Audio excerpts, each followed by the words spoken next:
Dua, tiga. Assalamualaikum warahmatullahi wabarakatuh. Teman RRC Ranah Rantau Circle. Hari ini kita mau diskusi nih sama Bu Wirda tentang kearifan lokal. Hari ini kita udah jalan ke Kampung Tinggam Kajai, kemudian ada Timbo Abu Lama. Tadi kita jalan ke sana dan melihat situasi setelah gempa di Pasaman Barat. Nah, di situ banyak rumah-rumah kayu yang aman, tidak hancur, masih berdiri kokoh. Sementara rumah-rumah di sampingnya itu sudah runtuh. Rumah-rumah yang terbuat dari batu bata atau dinding-dinding semen ya Bu ya. Nah, jadi ini adalah produk-produk masa lalu. Mungkin seperti itu Bu ya, karena dia terbuat dari kayu. Dan umurnya pun rumah-rumah ini sudah tua, sudah sampai 200 tahun, tapi masih berdiri kokoh dibandingkan rumah yang menggunakan beton. Nah, ini bagaimana menurut Ibu, Bu? Ya, Ibu sebagai pegiat kearifan lokal ya, ketika berkunjung kepada Tinggam Kajai, Timbo Lamu itu Ya. ada akan melihat sebuah perspektif kearifan lokal di situ.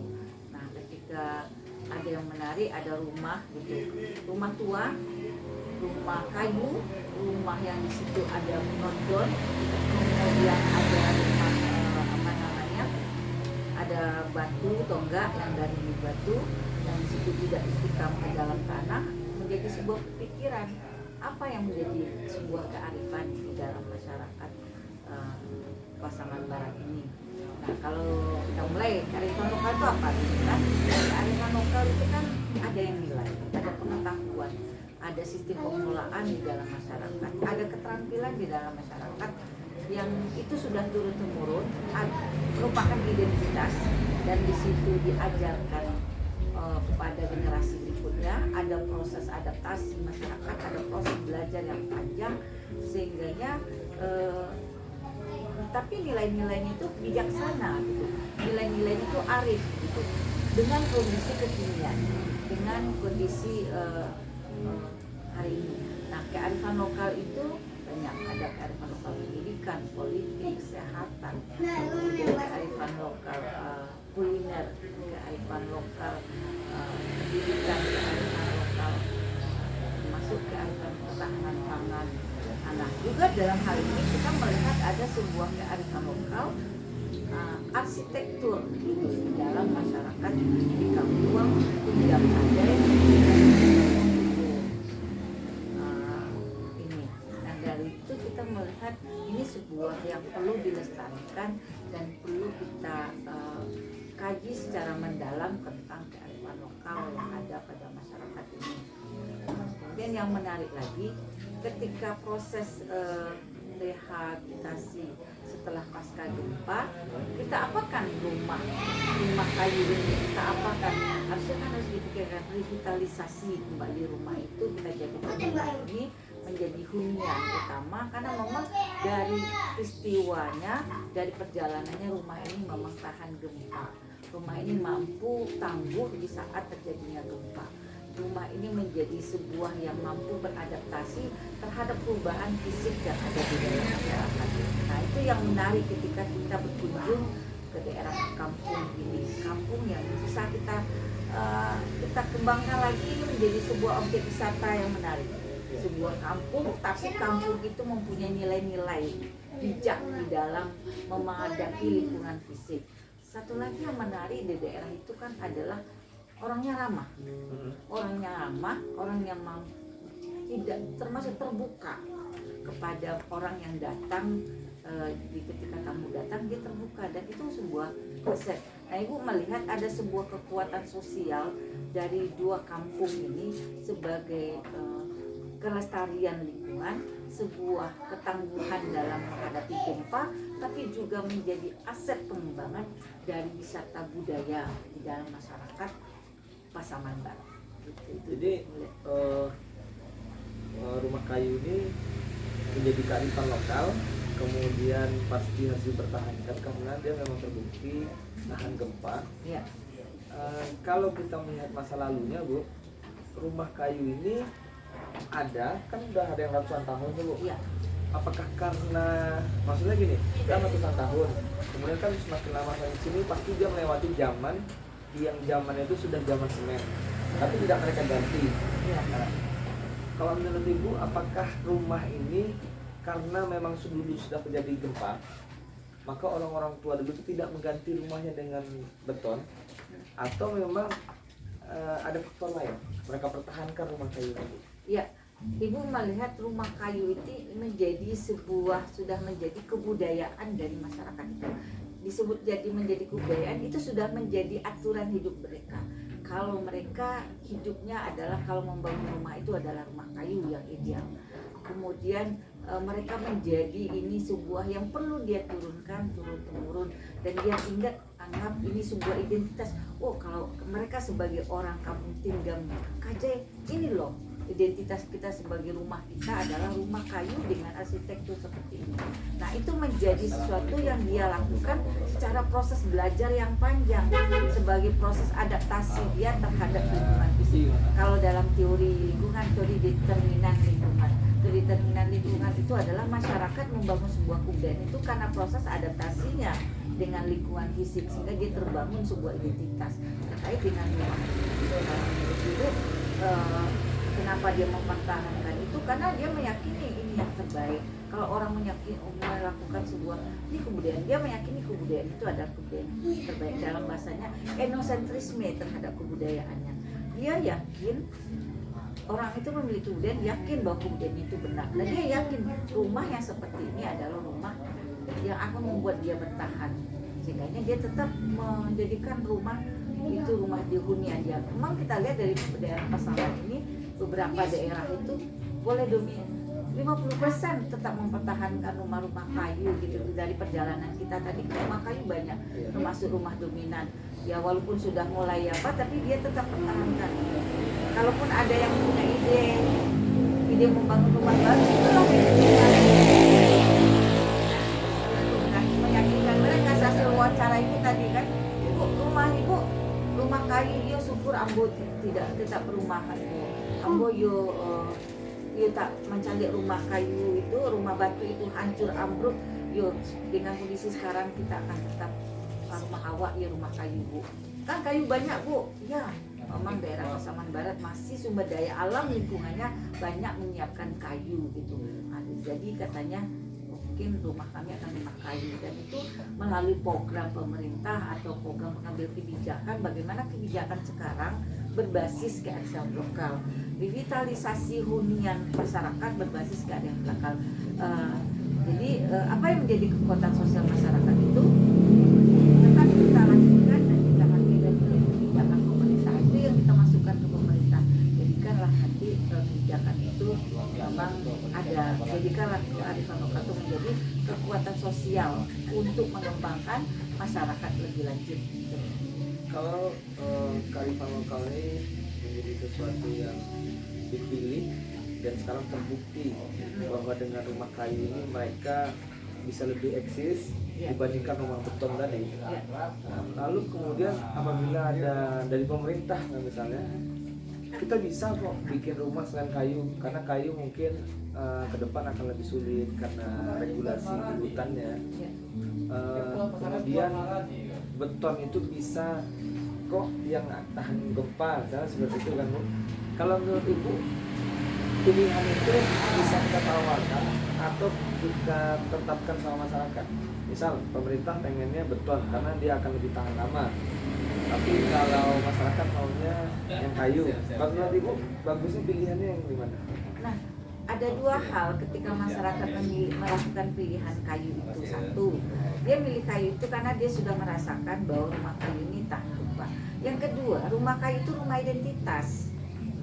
Nah, rumah identitas itu kan warisan nenek moyang mereka. Di situ mereka punya pengalaman hidup, punya nilai-nilai, punya sosialisasi, dan itu menjadi sebuah aset budaya gitu. Jadi ketika kita memang kalau daerah ini sumber daya lokal kayunya lebih banyak, masyarakat menginginkan rumah kayu, lebih bagus kita rumah kayu itu yang lebih dikembangkan. Karena hal itu kita menghormati identitas budaya masyarakat, pelestarian lingkungan juga ada, kemudian kehidupan juga ada. Mereka kan harga diri gitu, rumah adat tuh harga diri dia mereka. Harga diri psikologis mereka ketika rumah gadang itu, rumah adat itu dipertahankan, itu berarti harga diri mereka juga dipertahankan gitu. Kalau kita melihat dari perspektif kebudayaan juga terhadap rumah ini tidak hanya kita bicara ketahanan gempa, tapi kita juga bicara keidentitasan kebudayaan dari masyarakat setempat. Jadi inilah dia buktinya bahwa tahan gempa, dan dengan rumah inilah mereka dikenal nantinya. Ya. Dan menjadi cerita yang panjang jadinya kan. Sekarang aja udah terbukti rumah umur 200 tahun lebih, ya, tapi masih tahan. Masih tangguh. Seperti tadi kita lihat, karena rumah itu tanpa Ya. hanya dipasak-pasak saja gitu. Ya, benar. Atau mungkin bahkan sekarang ilmu yang digunakan untuk membuat rumah itu belum tentu sekarang bisa terpecahkan juga, Bu ya. Ya, betul. Dan menjadi ilmu baru mungkin menjadi kalau rumah-rumah itu diganti dengan rumah-rumah beton.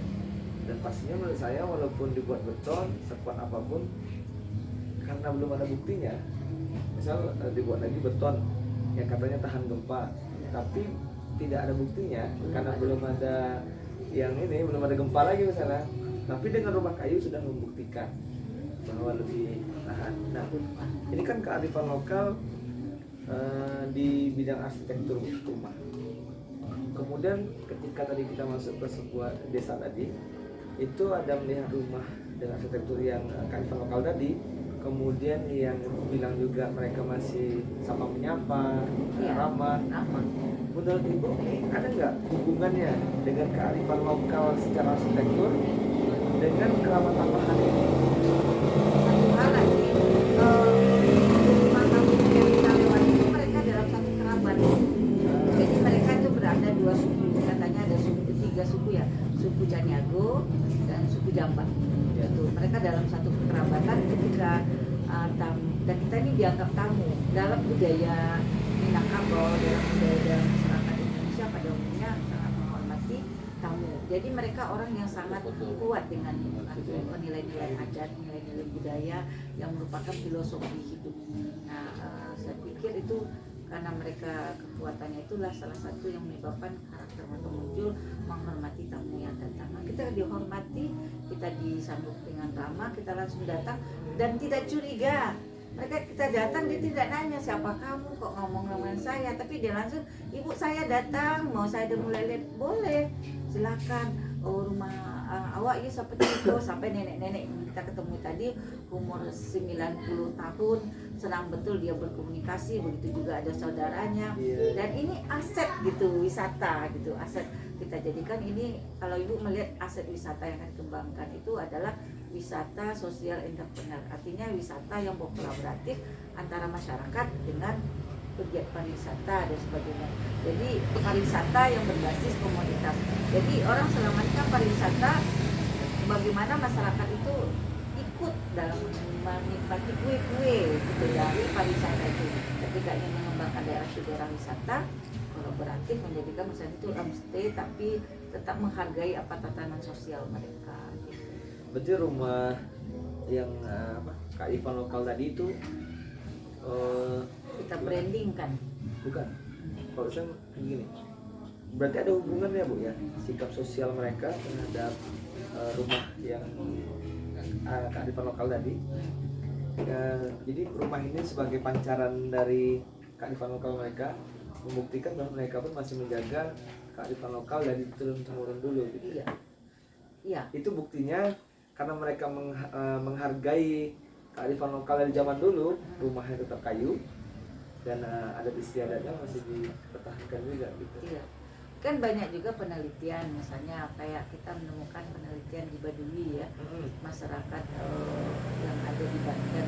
Masyarakat Baduy itu juga terkenal dengan bahasa rumahnya itu ketahanan gempa. Di orang Baduy itu ada aturan bahwa rumah itu harus rumah kayu. kayu, harus naik ke atas, kemudian tidak boleh dipaku yang seperti itu, kemudian di dalam menghadapi orang itu harus dihadapi dengan ramah dan sebagainya. Itu menjadi sebuah kekuatan sosial juga kalau kita melihat Baduy itu juga orang yang rumahnya juga tahan gempa.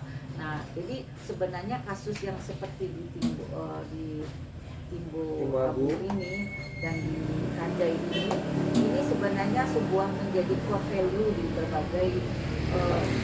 berbagai suku bangsa yang ada di Indonesia gitu. Termasuk di Kampung Naga di Sunda, Kampung Naga di Sunda, kemudian di Bali juga ada gitu, kemudian di Kalimantan juga ada, yang sebenarnya ini kearifan-kearifan lokal yang ada di berbagai Indonesia. Nah, di Sumatera Barat kita menemukan di kampung Kajai dan kampung Timbo Ali. Jadi asal masih ada kampung tuanya, kampung tradisionalnya, biasanya kearifan lokal secara sosialnya pun masih terjaga gitu Bu ya? Iya, kecenderungan seperti itu. Iya. Nah, kita menghargai dari keberadaan orang kan selama ini melihat kalau yang tradisional itu sesuatu yang ketertinggalan, sesuatu yang tidak menarik, sesuatu yang tidak menjadi kekuatan sosial. Ternyata sesuatu yang tradisional itu sebenarnya merupakan kekuatan sosial di dalam kita melakukan pembangunan. Sekarang kita mikirnya ke depannya Bu. Ini sekarang udah terjaga sosialnya, masih terjaga lah. Kalau misalnya kita gabungkan dengan pariwisata, kalau mereka nggak siap, tentu nanti mereka akan tercampur dengan budaya-budaya baru. Gimana cara pintarnya nanti? Nah, kan sebenarnya ketika itu kita itu yang kita katakan bagaimana pengembangan pariwisata itu berbasis kearifan lokal. Kembang pariwisata tapi menghargai aturan nilai-nilai di sana. Jadi ketika masuk kampung adat itu ada juga aturan bahwa kalau apa yang menjadi nilai di aturan ini harus kita siapkan orang itu sehingga tidak bentrok nanti antara adat dengan pengembangan dari wisata itu. Gitu. Kan yang jadi problem pariwisata itu adalah ketika orang wisata datang tapi dia tidak mencoba memahami aturan nilai dari masyarakat itu. Orang yang menarik di wisata internasional itu wisata budaya. Orang melihat apa yang menarik, nilai-nilai apa yang menarik dari masyarakat itu. Gitu. Nah, kita mainkan di situ bahwa ketika masuk ke daerah ini ada sebuah, kita gambarkan lah, inilah karakteristik kampung yang akan kita masukkan, bahwa nilai-nilai ini yang ada pada masyarakat ini. Ketika itu kita masukkan, tentu orang yang masuk juga menghormati. Kita ajarkan juga wisatawan untuk menghormati dari kearifan lokal, karena itu yang akan menjadi objek yang mereka lihat gitu. Kan orang ke wisata itu kan ada wisata alam, ada wisata budaya, ada wisata kuliner gitu kan, ada wisata religi. Nah, kalau yang kampung yang kita lihat ini adalah wisata budaya yang menonjol. Ketika orang kampung itu suasana mereka tidak hanya melihat fisiknya itu, tapi ada sebuah nilai di dalam daerah. Ketika dia masuk tuh ada suasana keramah tamahan, ada suasana ketahanan gempa, ada suasana kekerabatan.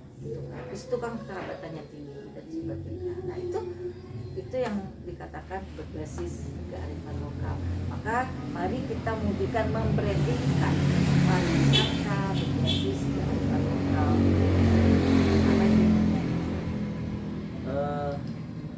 Ya itulah dia kearifan lokal yang tadi kita lihat di Tingkap Kajai dan Tumbak Bulamo. Semoga menjadi pelajaran untuk kita bahwa kearifan lokal itu bisa memberikan ketahanan untuk masyarakat. Cukup sekian Bu ya. Ya, makasih. Salam. Assalamualaikum warahmatullahi wabarakatuh. Waalaikumsalam.